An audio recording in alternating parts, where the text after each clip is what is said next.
Hello everybody, I'm Michael, and today I'm going to be doing my first overall impressions of the Menagerie, which is the new 6-player match-made activity within Destiny 2 Season of Opulence.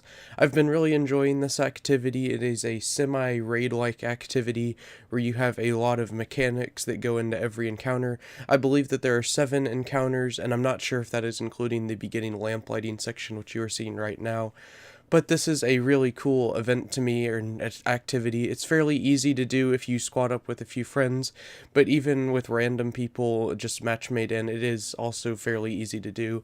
It's definitely a lot more difficult whenever you get into the higher tiers, because enemies start going from 700 to 720 to 740 very quickly. And in this clip, I believe I am 718 or around there. I'm not 720 yet. Oh, I am 720 total, but I am not in this clip.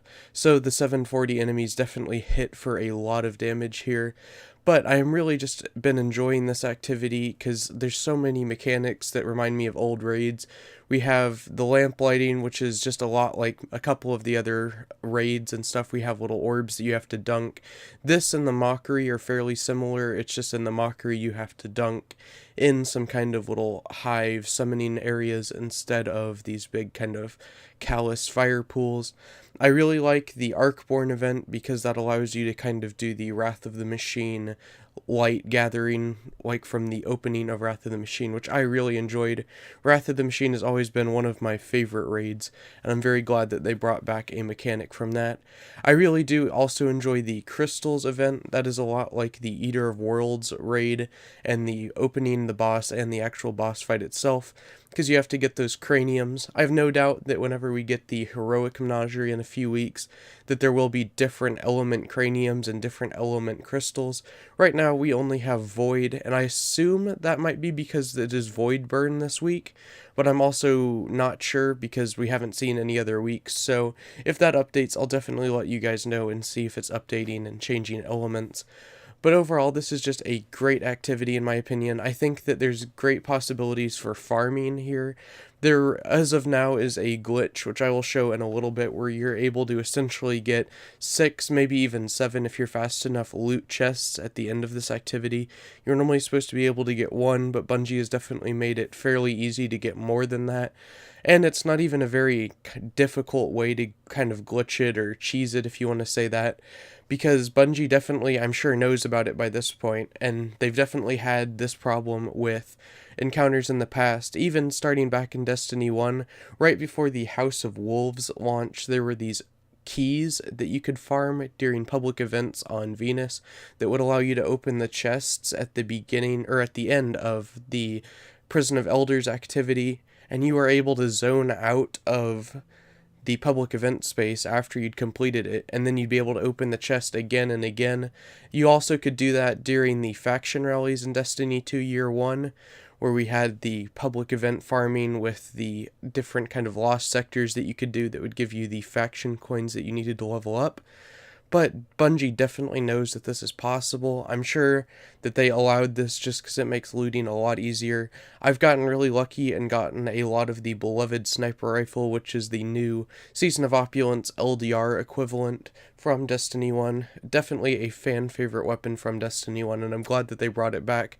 They also brought back a few other fan favorites like the AS Luna, and then a shotgun, which I believe is the Matador 64. In the background gameplay now, you will be seeing my run through the Menagerie. This is just a random one. This wasn't with clans, this was all a match made.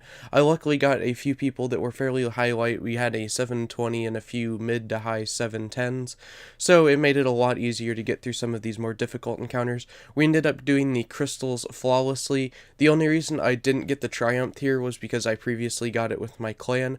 We got really lucky on a run last night and we were able to get the crystals, and we were able to do that flawlessly, and then we got the Arcborn, and we're also able to complete that with time still left on the clock. So we also got the Triumph for trying to get the complete flawless run. I don't know why they call it flawless. That's kind of weird to me, because we definitely did have a few deaths on our team, but I'm really glad that we were able to complete that. I thought it was going to be a lot more difficult, especially since we did it. We had the blackout modifier, which definitely makes it a lot more difficult because there are a lot of melee enemies here, and the blackout modifier makes it so that it is a lot more difficult to survive being hit by melee opponents. But here is my complete crystals run with flawless, or at least time left on the clock. We definitely did have a few deaths as well, but here's the final gameplay from that.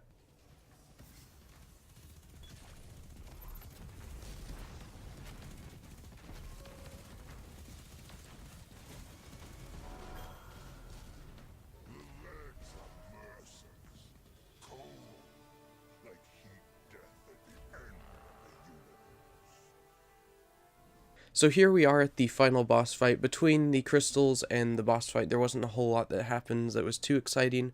We didn't get any more time left on the clock events done, and we just kind of stumbled through some more. But here we are on the final boss. I'll tell you kind of about what my loadout is and what I'm using.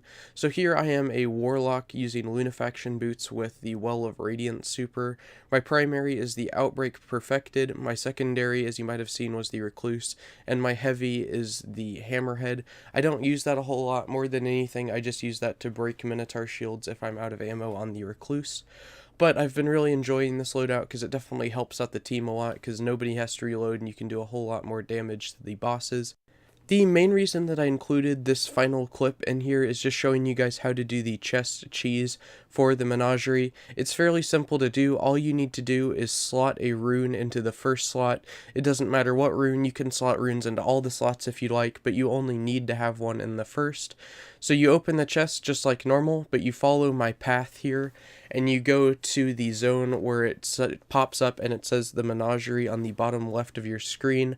Here I am on PC, so my load times for getting in and out of my menu are fairly good, despite having the kind of terrible pursuits tab that they've recently added.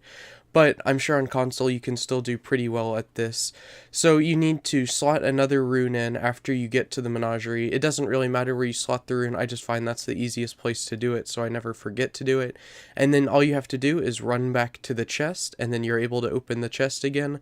Normally I'm able to get in 5 to 6 runs of opening the chest.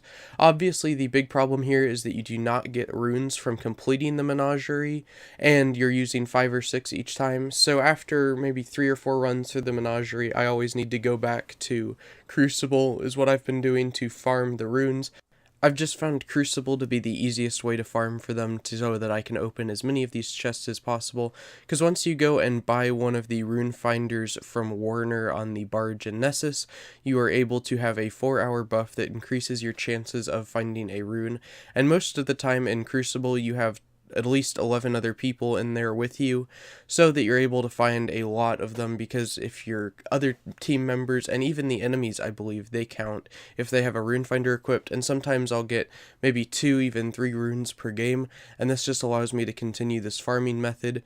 Another huge benefit to this is if you have the Power and Efficiency 2 upgrade unlocked on your Chalice.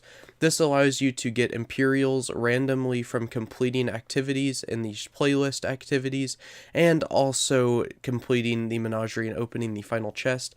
You see it here in the clip, but I do get 500 Imperials, and I believe that every time you get this thing to proc and happen, you are able to get 500. I've never gotten anything more or anything less, but 500 is definitely a lot to help out finish upgrading the Chalice. So that just allows you to have a better chance of getting more Imperials so that you can upgrade your Chalice in the future. I would definitely recommend getting the Power and Efficiency 2 upgrade. That just allows you to farm the rest of the upgrades very simply. When I was upgrading my Chalice, I definitely went for Power and Efficiency 2 as my first upgrade path, because I definitely saw the potential to get a lot of Imperials. I didn't even know about this farm until yesterday when I was doing it with a group of random people, and I saw them doing it, and then I was able to kind of pick it up fairly easily, because I remember doing the key farming in Destiny 1 right before House of Wolves. But I really do enjoy doing this method. It's fairly simple. All you need to do is just run pretty quickly and then just go open chests. And who doesn't love opening chests in Destiny, especially the very cool looking Emperor Chalice ones? As you saw earlier in the clip, I did equip my transversive steps on Warlock. I'm sure there are other mobility exotics. I believe the Stompies for Hunter, and then for Titan, maybe... I'm not sure what the Titan exotic for movement is. but I definitely think that'll help you get more runs in overall. And if you equip the Mida multi-tool and even the Chalice mini-tool or the normal Mida mini-tool, it might boost your speed a little bit more. I'm not going that far as to equip the Mida, and I also believe that you could use that sword from Mars, the Warmind DLC, that could also probably increase your speed.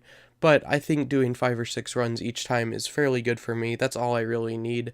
But I've been very lucky to get a few of the beloved sniper rifles so far. I think I have 5 of them, all with different roles. Unfortunately, I have not gotten one of the masterworked ones yet.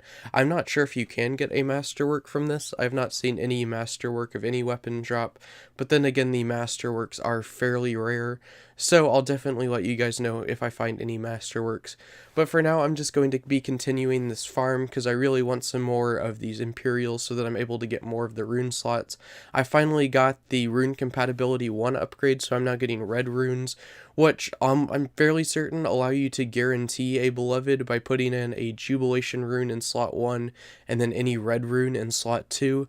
There's a whole kind of tier list thing of compatibilities and where you can put all the runes in your chalice on Reddit. I definitely recommend checking that out. For now, it's not super helpful to me because I only have 2 color runes and I only have 3, or I do have all 3 slots, but it's still not super helpful for me because I only have the 2 colors. But once I get that 3rd and 4th color, once we get green and blue runes, I'll definitely be referring to that chart a lot more often because I want the new AS Luna. I'm not sure how to pronounce it. I think it's the Ostringer, but I'm really excited to get that, as well as some of the other weapons like the redone Matador 64. But overall, I think the Menagerie is just a fantastic event that has a great possibility for getting some fantastic weapons at the end. You can also get some armor as well, and once you get rune compatibility up, you're able to get the red runes, which guarantee some different armor pieces and weapons. But I'm definitely really excited about being able to do this event fairly easily. I like being able to do a nice 6-player activity. It makes it feel a lot larger scale than some of the strikes and such, but it also allows you to kind of do it at the same ease as doing strikes. You can kind of fly through these just like strikes. You definitely need to kind of think about them a little bit more because there are a lot more encounters and mechanics than there are in strikes. Normally in strikes there aren't a whole lot of boss mechanics, but in every single one of these encounters there's at least 2 or 3 mechanics that you kind of have to always be thinking about. But I think this is just a great event, and I definitely want to give it up to Bungie because they've knocked it out of the park with this one. I've definitely thought that about some of the other events, like Prison of Elders in the past, but I was really kind of skeptical about those after a while, and I definitely came into the Menagerie kind of having that whole mindset of that it's just a horde mode that'll probably die out fairly soon. But I've been kind of grinding Menagerie for the past 2 days as my main activity throughout the day. I've been playing almost all day, and I've had about 24 hours of playtime since Season of Opulence came out, and Menagerie's definitely been what's kept pulling me back, because no matter what, I can always run into the Menagerie. I don't have to have any friends online. I can do it in the wee hours of the morning and just go through with a few kind of random match-made people and get some awesome rewards at the end. If you enjoyed the video and all the new Destiny content, don't forget to like and subscribe, as well as comment any questions or anything you may have, and I'll see you later.